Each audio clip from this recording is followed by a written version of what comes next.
Here we go, Bobcat E10, teeny tiny little excavator. As you can see how small this is. It almost looks like a toy.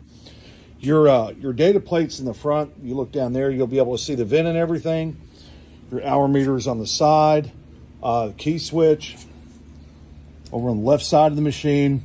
But we're not going to go to that. We're going to take all these controls apart. We're going to do a 2-wire install. What we've done is you lift up the back. There's a latch, and it'll allow you to lift up the seat. And something you need to notice is this has a rollover protection system, which this means if you drill or mount a device into that, you're going to void the warranty. On the right side, you've got a radiator. On the left side, you've got a diesel tank. So what we decided to do is use some Super Duty double stick on this.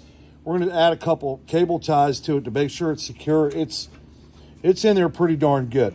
What we did was we grabbed a ground right off the battery. This is a full battery cable in here, and I really didn't want to go to that. I could have.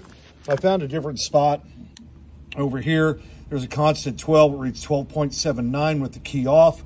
So we just ran that and secured it. Tidied up all our wiring. Made a nice little harness for the ground. Of course, there's a fuse underneath, so this is all fuse protected.